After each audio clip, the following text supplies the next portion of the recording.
Okay, if everybody wants to get seated for the next scintillating session on cryptocurrencies, Bitcoin, and the blockchain. And guess what? They're not all the same thing, and you can't get rich on all of them. But there's a lot of stuff that you can do that's very interesting, and a lot of stuff that you can't do that you probably think you can.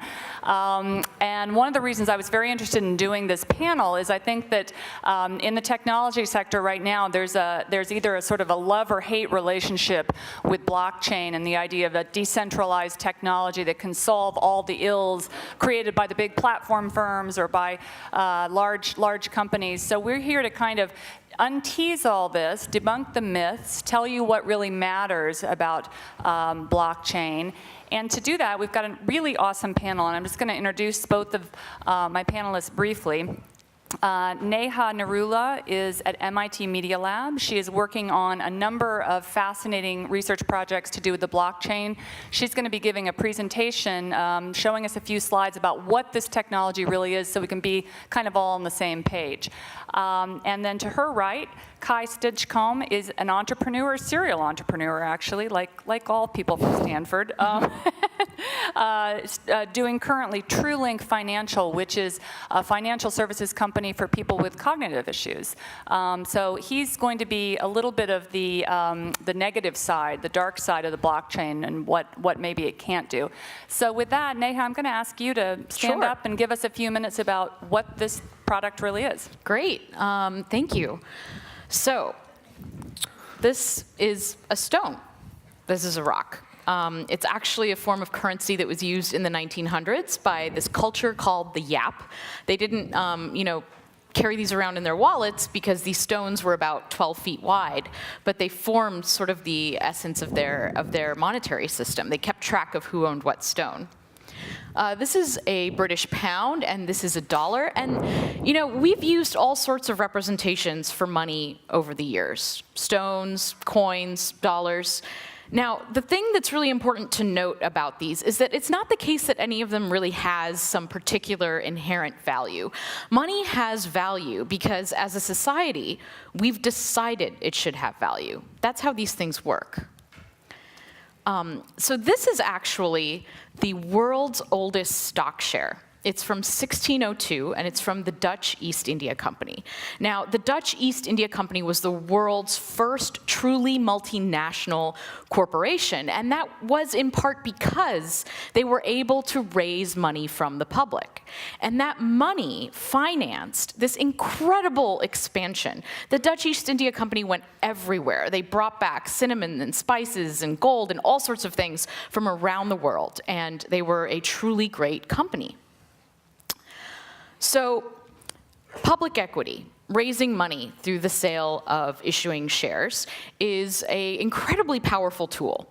And in today's world, if you want to issue equity, you might do it something like this, okay? You've got to, get a lawyer, you have to create a contract, elect a board of directors, go through quite a bit of regulation, make sure that you're complying with all sorts of things, get an exchange to list your shares. It's a really expensive, arduous process.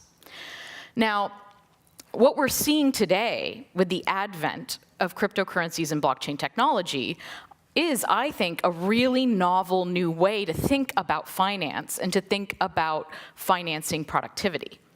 If you want to issue shares today, or the idea behind shares, if you want to raise money, this is one way you could do it. This is a token that I created in about 5 minutes a while ago. It's called Neha shares. There's about 1 billion of them, and they're available on what is called the Ethereum blockchain, which is a cryptocurrency. Is there anybody out there who would give me maybe $1 for 1 Neha shares, just for fun? Anybody? I see a few hands being raised. That's great. That's awesome, because that means I now have a $1 billion market cap. So thank you very much. That was very helpful. So what is this? What is going on that I can have a $1 billion market cap in about 5 minutes, right? Well, this all started in 2008, when this shadowy figure known as Satoshi Nakamoto created a white paper proposing a new idea for this cryptocurrency called Bitcoin. Bitcoin is the world's first cryptocurrency. It was released in 2009. It's by no means the last. There are now hundreds, if not thousands, of these things out there. And Bitcoin is a cryptocurrency, and what a cryptocurrency means is that it's a form of electronic money, a form of electronic payment that does not depend on a bank or a government or any other institution. There's no CEO of Bitcoin. There's no committee that runs Bitcoin. It's software code that's running on thousands of computers around the world. Bitcoin is based on a concept in mathematics called cryptography. You might not know it, but you use pretty sophisticated crypto systems every single day. They're based in your computer, on your mobile phone. Cryptography was critical in World War II in decoding enemy transmissions. So with cryptocurrencies, we have something really interesting here. And the underlying technology behind cryptocurrencies is what's known as a blockchain. So what is a blockchain? What does it mean? Well, here's the basic idea. You have a network of computers that are all running some software, and they're all talking to each other. Now, these computers that are all talking to each other are creating an append-only ledger, a ledger of transactions.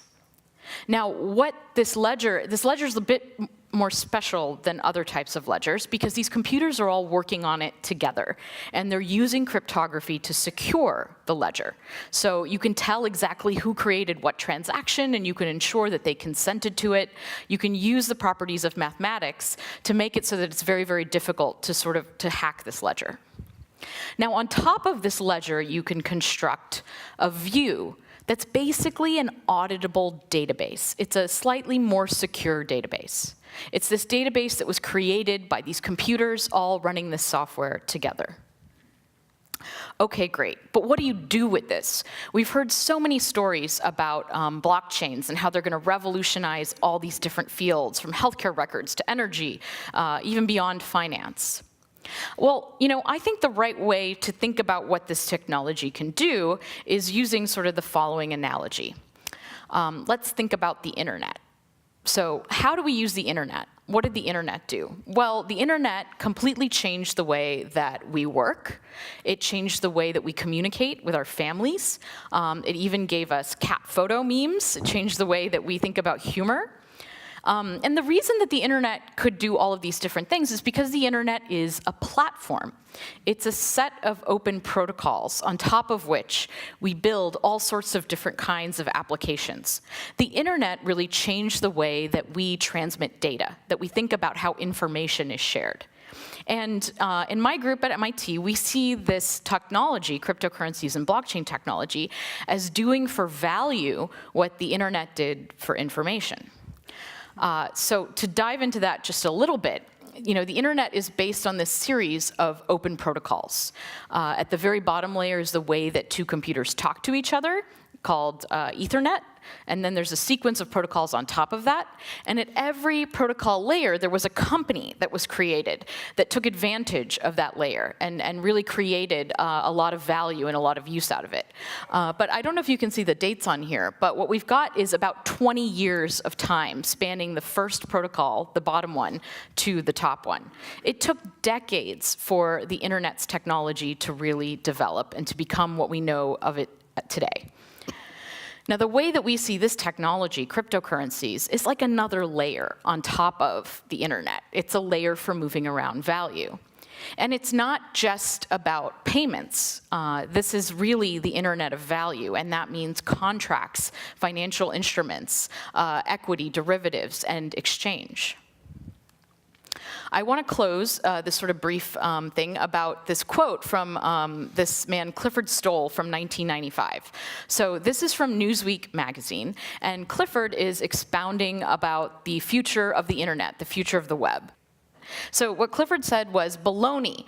Do our computer pundits lack all common sense? The truth is, no online database will replace your daily newspaper, no CD-ROM can take the place of a competent teacher, and no computer network will change the way that government works. So the web was definitely very overhyped in 1995. But the web was also underhyped in 1995. And I think that's what I learned from the statement by Clifford. Things can be overhyped and underhyped at the same time. And I think that's what we're going to talk about today. So thank you. Awesome. Thank you, Neha. Thanks for laying that out. That's a great way to start. And I have to say, for my sins, I used to work at Newsweek magazine, and I can say that Newsweek covers and news magazine covers in general are often a counter indicator for the markets. So, so that was a good point to end on. All right, let me come, Kai. I want to come to you because you have done. You've worked with technology in a variety of ways, but you've done a couple of pretty famous blogs, infamous maybe blogs, about how blockchain's not good for anything. I mean, I'm simplifying, but tell us why. We've just heard everything that this can do. It's in its early stages. Why are you so negative? Yeah, so my background is in financial services, and I have built a handful of companies, but over the last 6 years, I've been building functionally a bank for people with disabilities. So if you have special needs, if you have Alzheimer's, you can bank safely with us. And as somebody building a financial institution with a technology background in the modern era, I was sort of the person who was supposed to be eager to use blockchain, right? That you have this new way of storing and transacting. It's supposed to have kind of greater integrity, greater safety, greater protection. And I had the customers that needed greater safety and protection the most. And I couldn't figure out a way to use it. That it just seemed like a sort of a basically medieval way of banking, right? Some of you in the audience may be too young to know this, but the Knights Templar was a banking system. It was an international banking system protected by guys with swords. And that was because the modern banking system, with all of its regulatory infrastructure, the trust, the FDIC insurance, digital ledgers, sort of reversibility, Visa zero liability guarantee didn't exist at the time. You had to have guys with swords guarding your gold. And that's sort of, what blockchain represented actually was sort of like, extremely high levels of cryptography, but none of the sort of protections that have evolved over the last, say, 1,000 years of the banking industry. And as I went from industry to industry, it seemed to me that there were the blockchain people saying, hey, we could use it for this, and then the people in the industry saying, well, this doesn't really solve our problem, but I'm sure it's useful somewhere else. I've heard this is going to be revolutionary. And so that was the thing that sort of struck me over and over again, and I think I was the first person to write a piece that said, really, nobody wants this, right? And I think maybe the best illustration of this, IBM is thought of as the #1 proponent of blockchain, that they have a whole blockchain consulting group. And so if you want blockchain for your supply chain, blockchain for your smart contracts, blockchain for your accounting, you can hire IBM to do this. But if you search for IBM supply chain solutions, the supply chain group will not tell you you should use blockchain, right? The blockchain group will say we can use blockchain for your supply chain. And it seems to me that everybody is sort of looking for a way to incorporate blockchain, that every big company has a blockchain person, but none of them has found a real way to use it. And the thing that I would say is because that at its core, this idea that you can kind of eliminate the need for trust is sort of this, it's this sort of like libertarian pipe dream, actually. And not that the Federal Reserve, the big banks, the government, the sort of voter registrars, the organic food certification people have always earned our trust. They have not.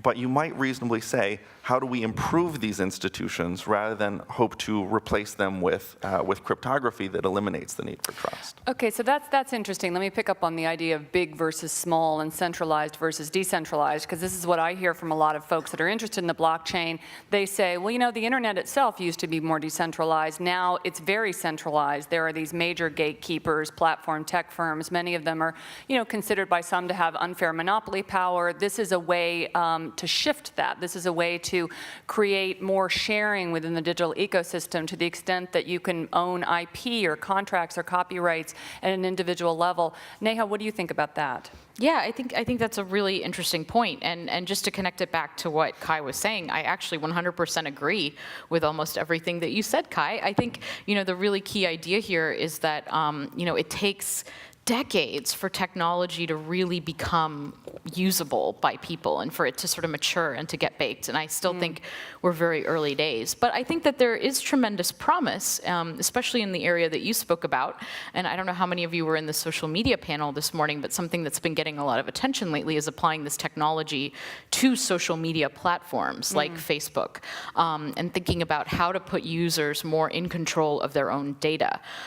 We've done a bit of sort of research and thinking on this topic. I don't think it's by any means straightforward, but it is promising, and I think it deserves some exploration. So just to take that one step further, is there some way technologically, and if so, and legally, you can walk us through the impediments, that I could own all the pieces I write, all the ideas I have, the books I do, the speeches here, that I could somehow own a piece of those and monetize them via the blockchain? Or is that a pipe dream? I think I don't know exactly how to do it, but I think it's a reasonable thing to think about. Actually, yes, I think that I can see a future where that kind of technology is possible. Similar to the way we think it's impossible to own a sort of a digital piece of money right now without. Yeah. I mean, that's what Bitcoin showed us, was that was possible. So I think it is. Yeah. Okay, Kai. Again, you sort of you sort of look at what it would take to monetize your content, right? And what you need is somebody willing to pay for it, and some way for them to discover that, and then you need to capture most of that value, right? So one thing that you could do today is you could post it on your own website and require anyone that wants to read it to pay you. And hide it away from everybody else. Never go on TV, never publish a newspaper column, never post on Facebook. Presumably you've chosen not to do that because you would get more sort of dollars per viewer that way, but many fewer viewers, right? And so you sort of say, okay, gosh, I've got to publish a newspaper column, but then the newspaper, takes ownership of it, right? That it's. But could we not, with this new technology, have a system where individuals could, within institutions that would be distributors, still have some ownership? I mean, it'd almost be like a technological share option program, let's say. I don't know what problem that solves, right? If you say, gosh. Wealth disparity. Well, if we could solve wealth disparity with this problem, it would be But here's what I'm saying is that blockchain is a replicated ledger, right? You have a ledger with successive entries, and then you have that being copied by a bunch of computers, and it is very difficult to add a false entry to it. And if I say, how does that help you get people to pay you for your work? The answer is, it doesn't. You don't say, oh gosh, if I just had a bunch of identical copies of a database on servers around the world, then suddenly I get money. But there is, just again to play devil's advocate, I mean, I sat a few months ago with a group of central bankers, one from India, discussing this topic. And in India, similar technologies are already being used for identification purposes. It seems like a little bit of a hop, skip, and a jump to actually incorporate, say, social security benefits onto a blockchain technology, to have a sort of an ecosystem that users would own. You might do it within Facebook, or you might do it within the context of a country. Neha, do you think that that's legitimate? Yeah, well, that's what's really interesting, actually, is that I think that this technology is inspiring people to think about existing systems in a new way. So when you talk about that identity system in India, that's called Aadhaar, and that isn't actually using, technically blockchain technology under the hood. But the idea of digital identity has become something that is very talked about right now. And personally, I don't think it really has that much to do with blockchain technology, but the idea of digital identity is certainly worth exploring in today's world. And so it's really interesting to see the technology technology inspiring people to think about, how do we have users own their own data? How do we create reusable digital identity? How do we accept payments in all sorts of contexts, things like that? So that's a great point. I'm thinking of a conversation that I had with some folks at the Fed that were thinking about blockchain as a way to actually create negative interest rates if we get into a situation where we're in another financial crisis. So to your point, maybe this is just a technology, or you could turn it in a more negative way, Kai, a problem looking for a solution, but a technology that people are applying to kind of imagine new ways of doing things. Let's talk for a minute about security, because I hear things from both sides of the aisle on that. I hear many folks saying, hey, wouldn't it be great for security purposes if we had something that was decentralized and so a system couldn't be taken down all at once? I also hear, oh my God, this is the worst ever, because if you have decentralized security problems, they're tougher to find and fix. So what do you all think about that?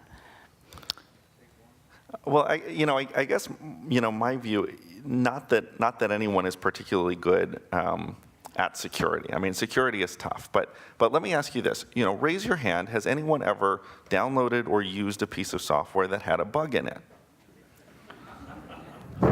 Every once in a while, software is buggy, right? So it turns out, you sort of lay out this, the slide about you could do stock offerings via software rather than via all these legal documents. The most promising, sort of prominent example of this was a thing called the DAO, the Decentralized Autonomous Organization, which was designed to be a sort of no lawyers investment fund. And you cut out all the middlemen, you cut out all the fees, you cut out all that, that sort of waste, basically. And it turns out there was a software bug in this, which is not surprising. It was a particular sort of recursion bug, and it was about the order in which the money leaves one wallet versus sending a message that the money has left. It's a subtle bug, but it turns out that there were these two guys somewhere in Eastern Europe who discovered this, and the DAO invested, therefore, about 2/3 of its funds in their little security research company. That was a great investment. Those guys walked away with maybe $50 million.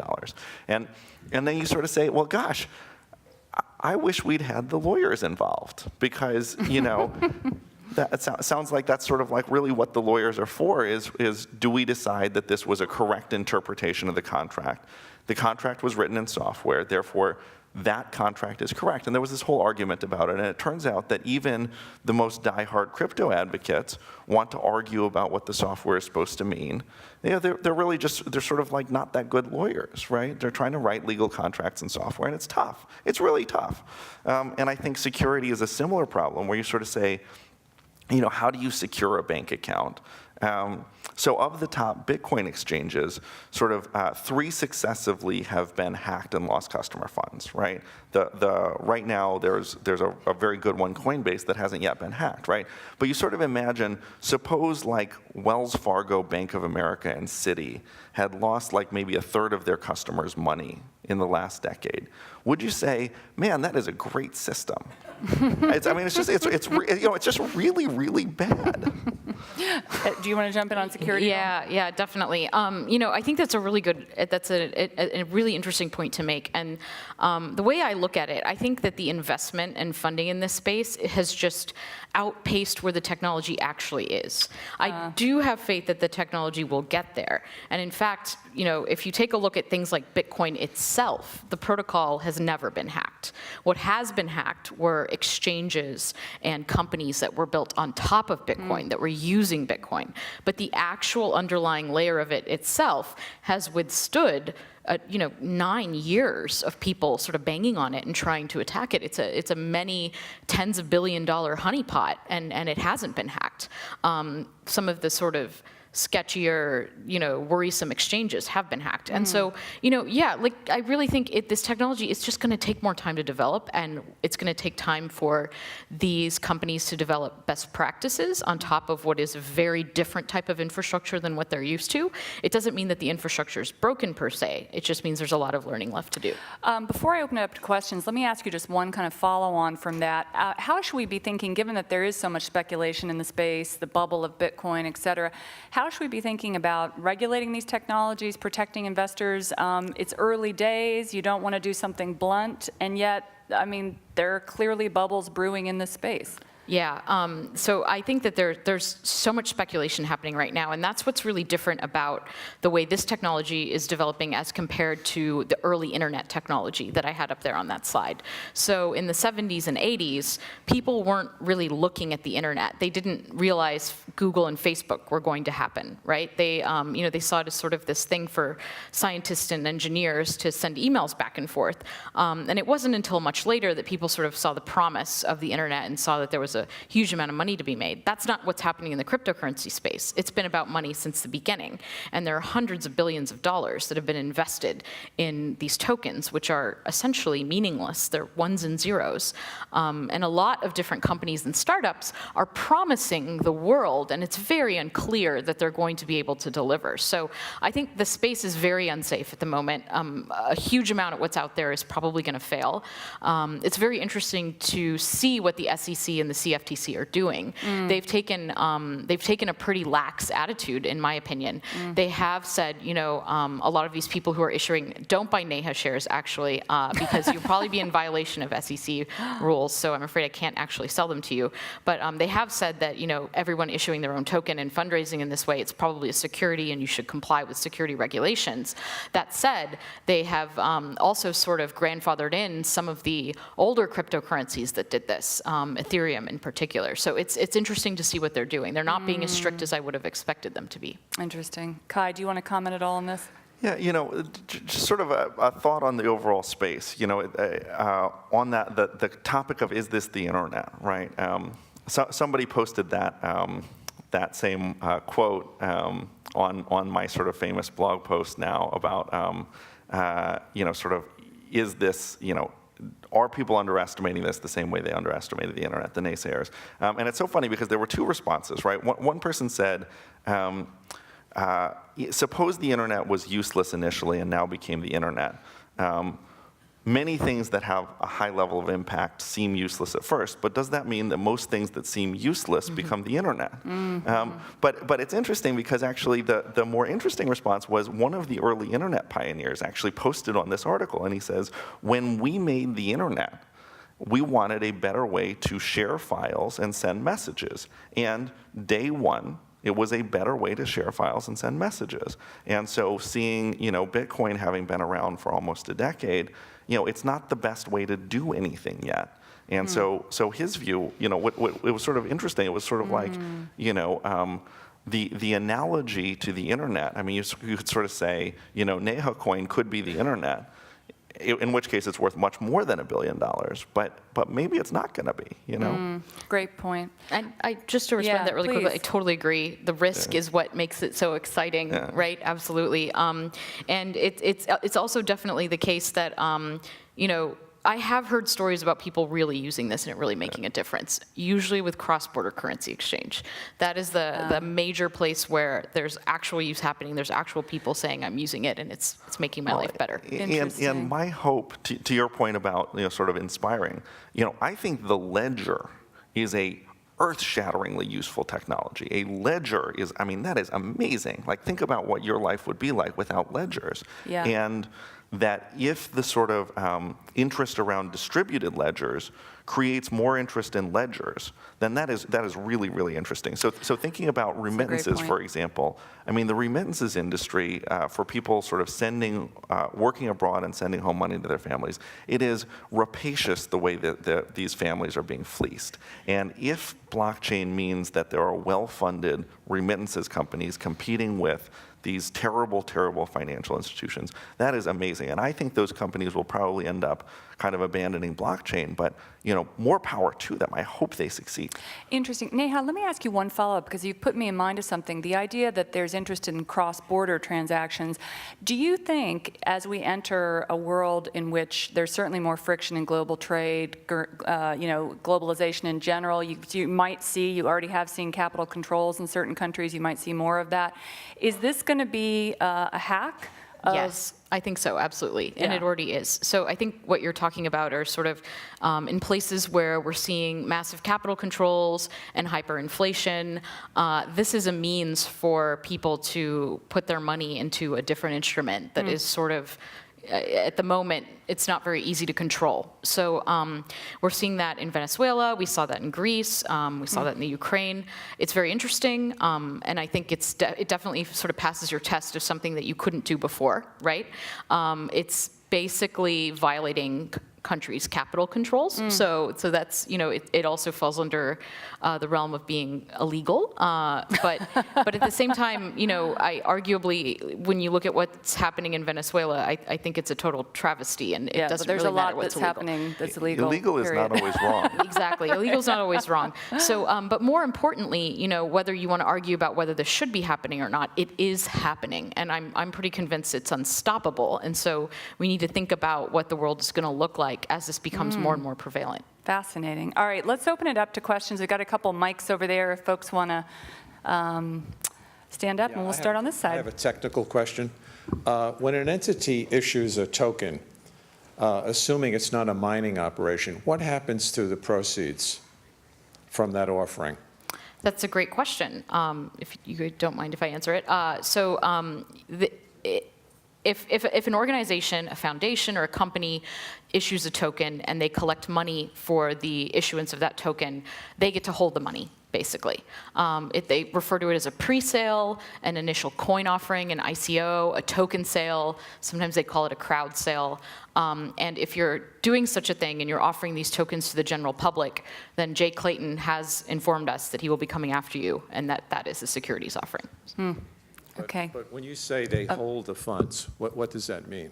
They hold whatever funds they took for the sale of the token. So if you gave me dollars for Neha shares, I'd be holding the dollars. But maybe I'm Go misunderstanding. ahead, quickly. In other words, when you create a token, you start out owning all of it. And so you could sell half of it to people in return for money. You could sell a quarter of it in return for money. You could sell all of it. You can also, sometimes people do this, give one share to every owner of a Bitcoin. So it sort of like tracks that. So that's what But are you mining that token, or are you just issuing it? So we're talking about issuing. So this is a great question, and I think something that often causes a lot of confusion. There's this concept of mining, Bitcoin mining, Ethereum mining. It's very high in energy usage, and I didn't really talk about it in my slides, but it's this idea that in order to create more of the token, in order to issue, you solve a complex puzzle, a computer puzzle. It's a random puzzle, and whoever comes up with the answer advertises their answer to the network. And in exchange for that being the first to find that answer, they are issued new tokens from the software.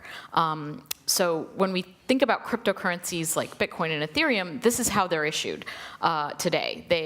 It's done through this computer algorithm and through this network of miners who are chugging away trying to solve this problem. A lot of tokens that are issued today aren't actually issued through mining and aren't created through mining. They're created through a company or a foundation that has sort of just decided to create them and gives them out as they will. Okay, let's get another question over here.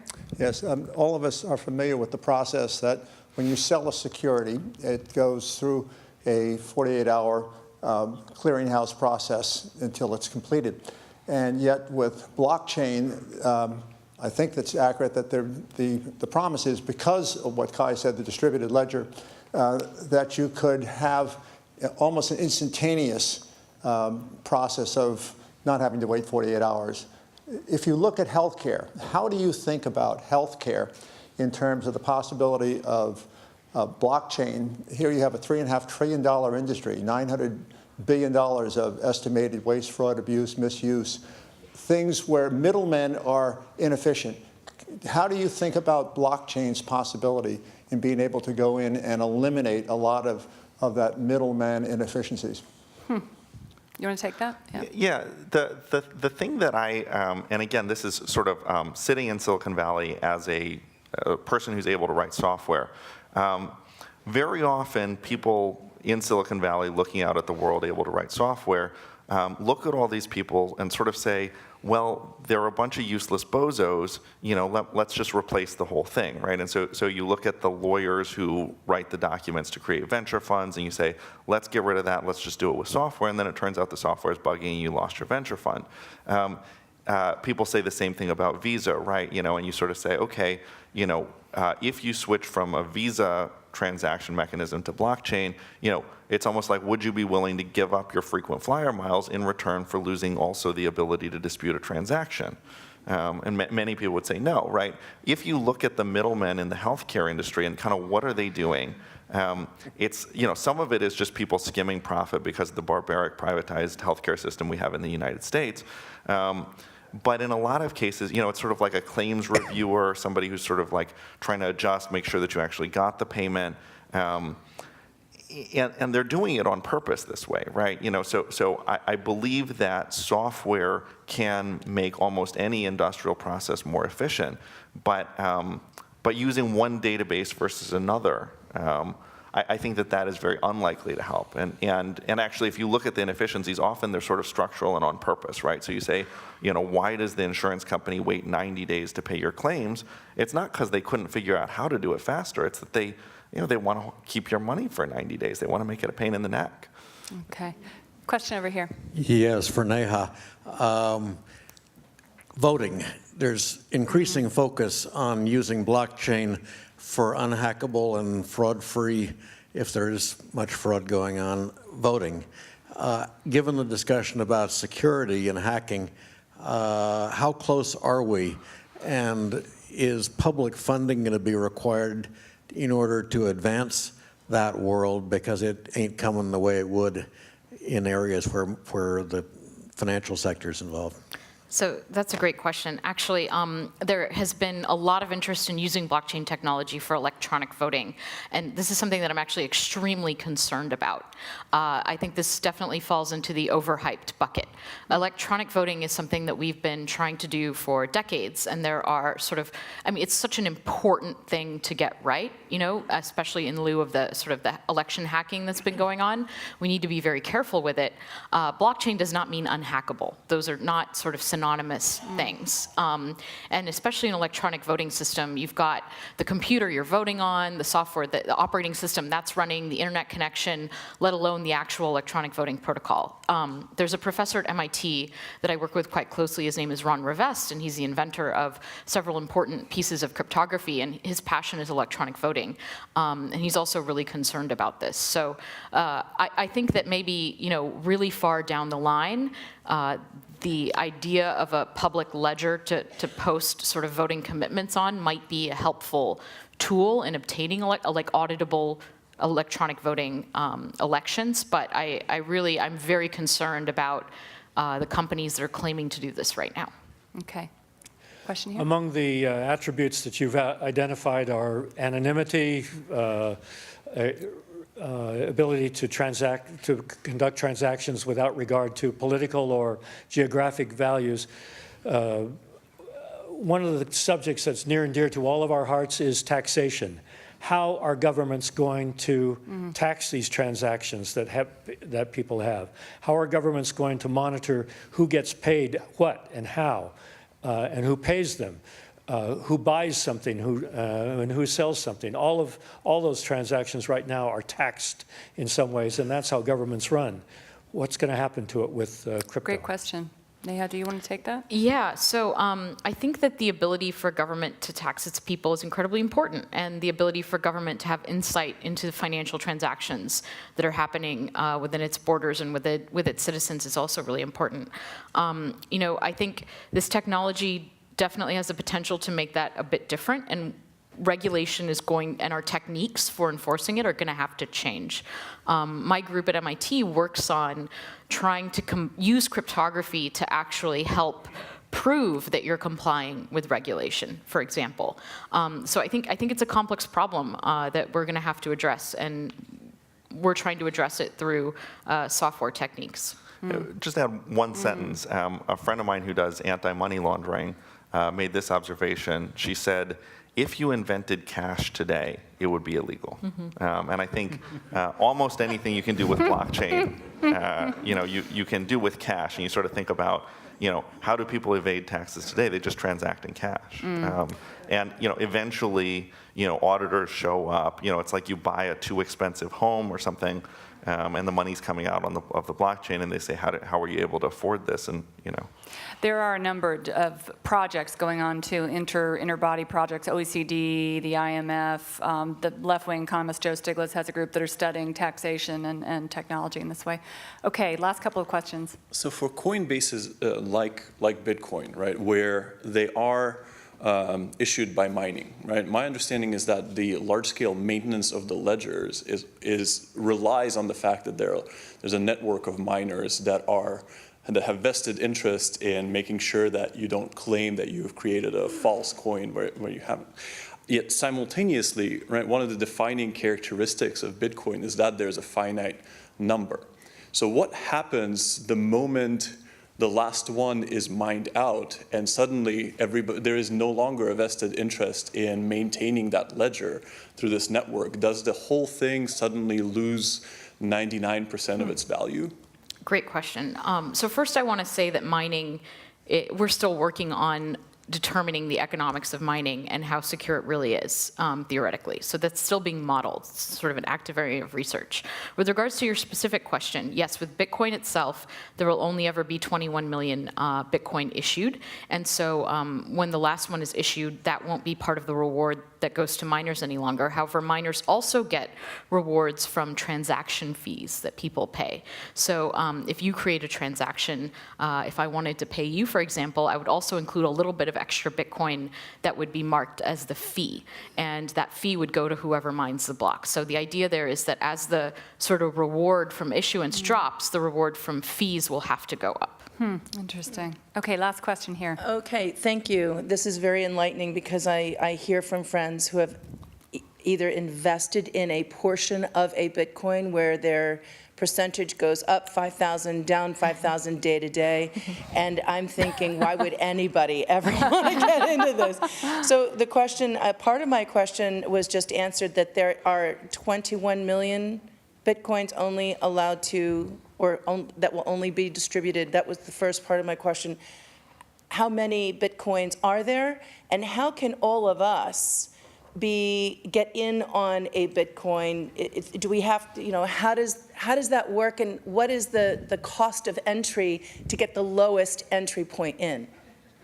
Do you want to? Sure.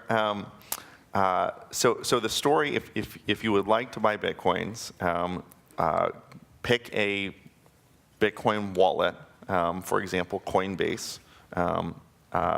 You can just sign up, link a bank account, transfer money in, you will buy a Bitcoin, or you will buy some part of a Bitcoin, and then you can sell it for money whenever you'd like. So that's the sort of short answer.